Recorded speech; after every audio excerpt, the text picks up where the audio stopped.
What's up, everybody? Chris Harris here from Sample Spotlight, and today we will be checking out VirHarmonic's Bohemian Violin Expansion 1. Bohemian Violin Expansion 1 features 4.6 gigabytes of content. There's over 32,000 samples recorded, and there's versions up to 96 kilohertz and 24-bit. There's 4 different legato types, which is pretty awesome. This was extensively sampled.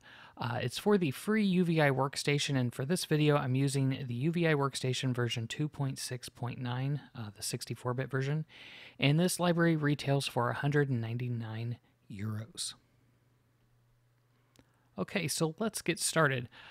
First, right off the bat, I have to say the simplicity of this library is amazing. It's very performable. The key switching methods are very simple and intuitive, and the expansion 1 is a huge, I would say it's a huge step up from their very first version. Now, to give you some quick background on the original version 1, what they did was they released the first library, and then they've basically just gone on and kind of continued to sample their performer.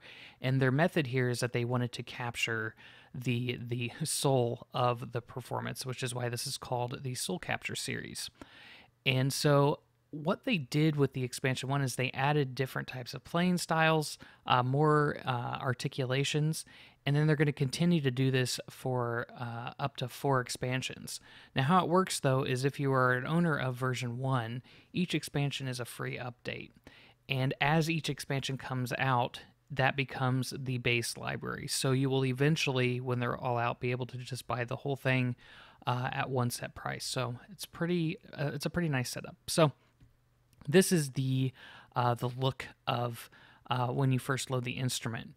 And you'll notice here in the top left that they have basically an articulation visual aid as to what's going on, and then what type of playing mode you're in. For the expansion 1, they've included 3 playing modes: improv, chardas, I don't know if I'm saying that right, and then emotive. And basically they've said that the improv is kind of like the go-to to start playing. Chardas is more of kind of faster, more articulate type of playing, and then emotive is more for the lyrical. So I think that's pretty awesome that they've done that. Okay, the other thing is here, they have a wrench icon which takes you to the settings page where you have control over the legato, how much of the legato transition you hear, amount of reverb, and then the overall volume of the instrument. And then here you have the articulation list. So I'm just going to play a little bit from the improv so you can get an idea of what's happening, and pay close attention to the top left here as what articulations are playing. I'm not using any key switches, I'm not using any sustain pedal, I'm just using my right hand to play just a line, and I'm just going to improv here. There's no key switches happening. That's what's amazing about this library, so take a listen.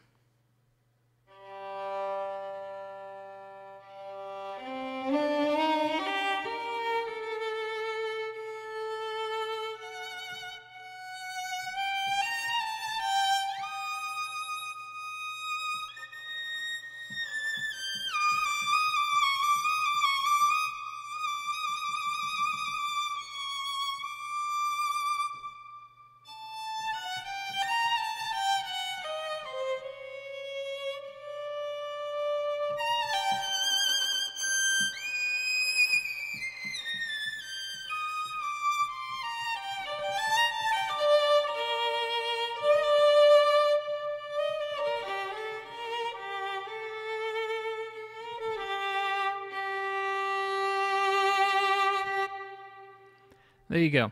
And as you can see, we kind of mixed a bunch of different types of playing styles on there, and that's the improv, I guess, mood, as they call it.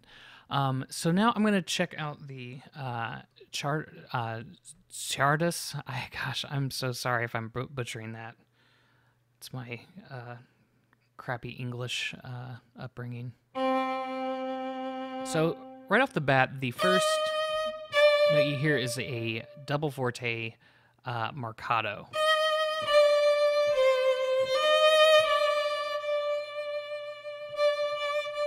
And you can also see that there are down and up bows happening on these consecutive notes, which are also same, or they're bow change legato. Kind of how they are trying to show that as quick bow change.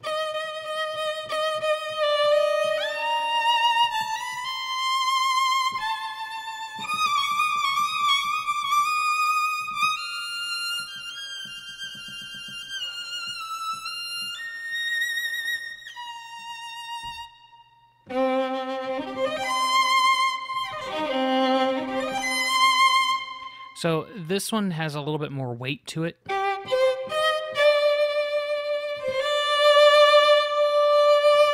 And I love how it just you can quickly get to this mood via key switch, because you can go back from improv.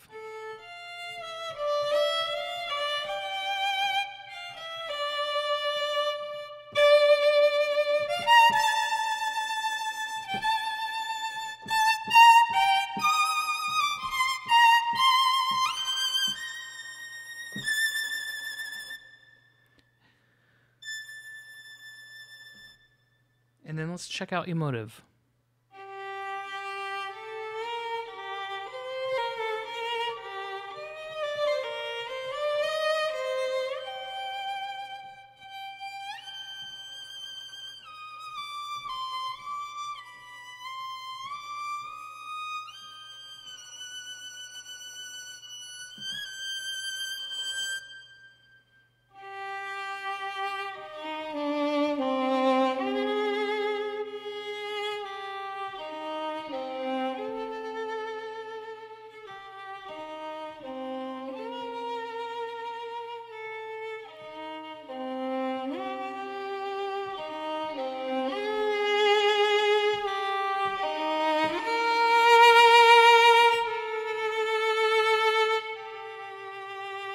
Now, velocity kind of determines the kind of emotive sound, or like, swell that you get in there. So if we play real softly, we just get an arc from pianissimo.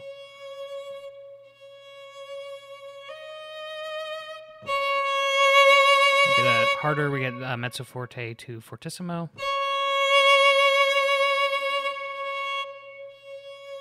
Softer.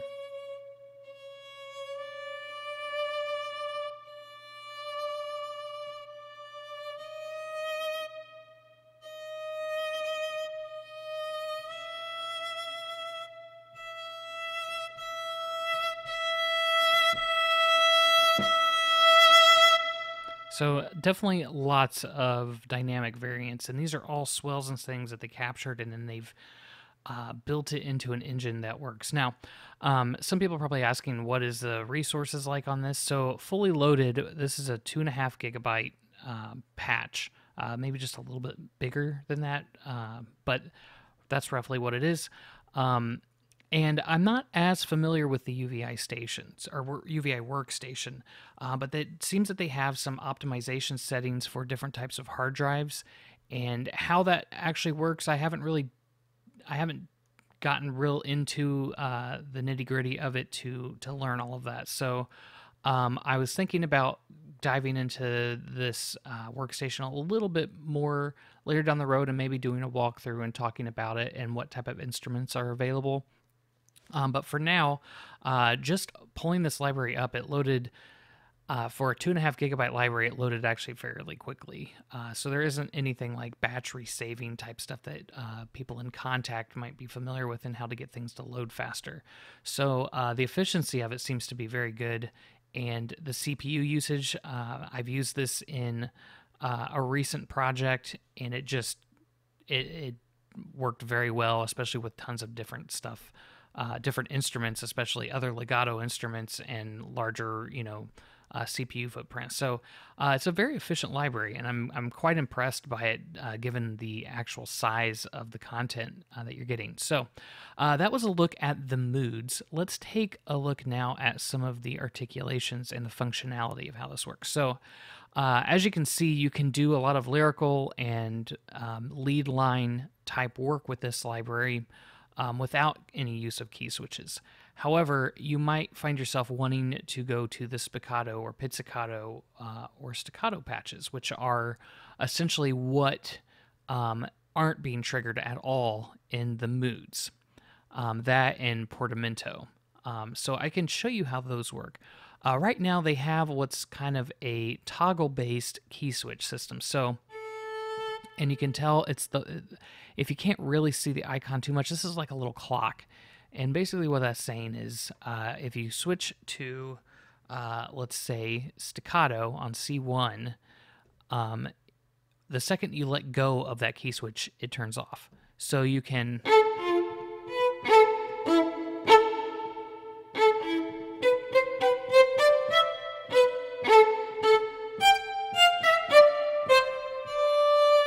The second you let go, then you're back to whatever mood you're in. But let's, for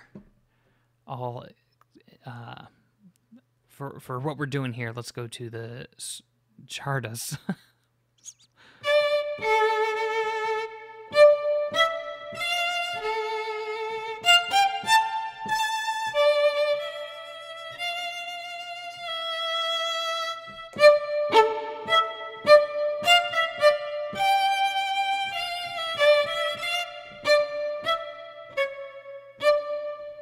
So you can kind of go back and forth. For me, I've never been much of a performable key switching type of player, so I tend to just play whatever my line is, and then I go into the sequencer and I'll add the key switch to whatever I need. And it's kind of nice that you can just put it for a duration and it's just gone after it's there. So it makes placing it and ending it, very, very simple. So that was the staccato.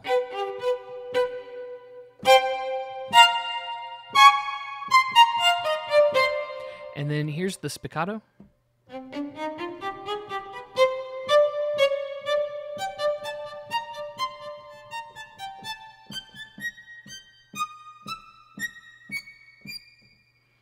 And then here's pizzicato.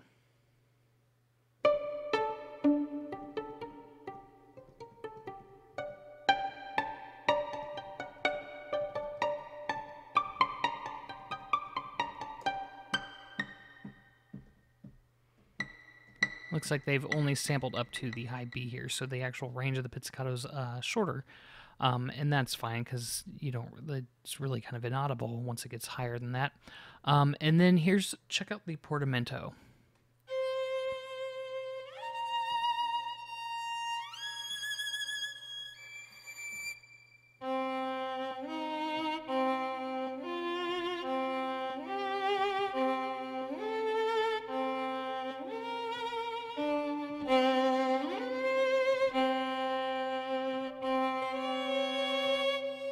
So they've recorded up to an octave with those, and it sounds very nice, actually. Very, very user-friendly. One of the other performable aspects of this library is the trill and run feature, which is all based on how quickly you play, and it is incredibly, especially in a mix, really exposed. It may take some finessing, but in a mix, playing something like a slow whine, trill that kind of speeds up and then slows down, something like this.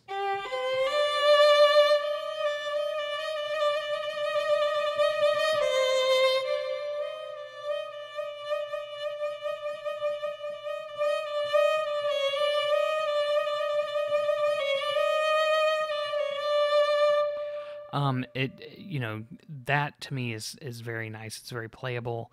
And allows anyone who's a pianist or has piano training that it allows them to quickly pull up a famous violin piece, for instance, and just play what they see it's written, and they can quickly get that performance in there, and then later can add the key switches. Now, you can change the key switching method from toggle to latched by simply just clicking the clock until you get the arrow. As you can see here, the mood is set to the arrow, and that basically they're all set to arrows, by the way, because once they're there, it's always going to go back to whatever that mood is in.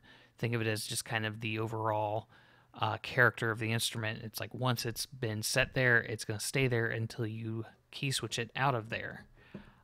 So let's go to improv, and then I've set staccato to latch, and what that means is once I'm there, it's leave it and forget it, and you're now staccato. And in order to go back to a different or to the mood or whatever, you basically have to untoggle or unlatch, I should say, the staccato by clicking the key switch again. So just it's an on and off switch at that point.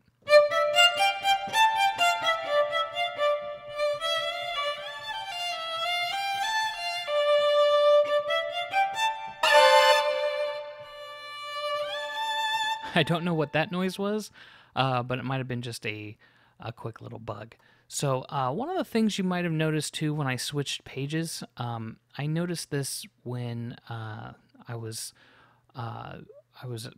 working on this a few days ago and testing it, and I just had some music on in the background as I was going through and checking the functionality. And when I clicked on that, there was kind of like a little pop and distortion, and I think that there's just a bug within. I think it's a UVI workstation thing, because Contact does this depending on what the developers have put in the background in terms of processing and effects and stuff.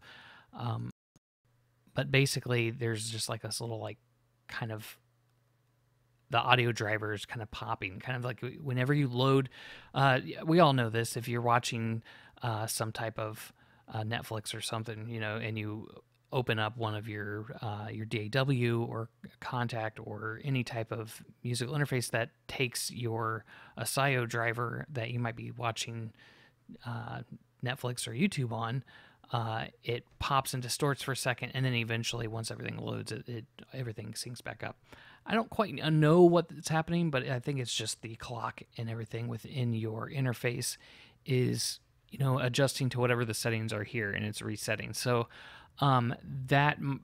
this is kind of doing the same sound, but I don't exactly know what that is. I don't think it's a bug in the library. I think it's a UVI workstation thing. So if you were hearing some pops and stuff like that, you know, keep in mind that it's not, you don't actually hear it within the instrument while you're switching. It's all kind of background stuff that will be picked up by my screen capture. So just to kind of give you a heads up, I forgot about that if you hear anything like that. So I've experienced that in other libraries I reviewed, where I realized after the fact when I watched the review back, I was like, "Whoa, that was making that noise." I never heard that. So okay, so anyways, this is the Bohemian Violin with expansion 1. And there's here, so you can't see it's clipped off the top here, but when you download this and you add it to, you know, the instrument list and everything, you do have the original. The original Bohemian Violin is there, so previous projects are still compatible, and the original comes with this. I never had the original one, so so I've just been using the expansion. That's what I'm familiar with, but I can load this here, and I can show you what originally came in 1. You have the arcs, the sustains, diminuendo, spiccato, pizzicato, downbow, upbow, rebow, and chords feature. So a lot is new. There's a lot of new content in the first expansion. So yeah, so check, I guess, that, check it out. 199 euros. I think it's a fantastic solo violin. Oh, I'm sorry. I should show you what it sounds like. Completely dry. And this is going to take a second to load.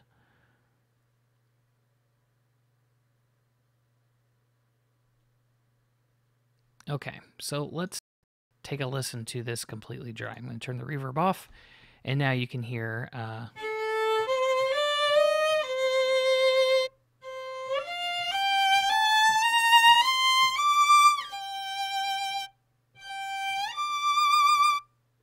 So that's that's it. So it uses UVI Spark Verb, and even with it set pretty low, it's.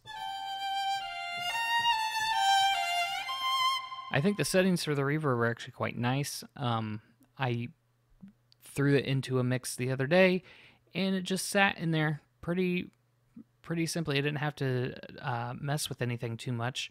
And the reason I used this was it was the only I think it's the only solo violin I have. I could be wrong, but it was the only one that I think had the right sound that I wanted, that actually went up to this high E.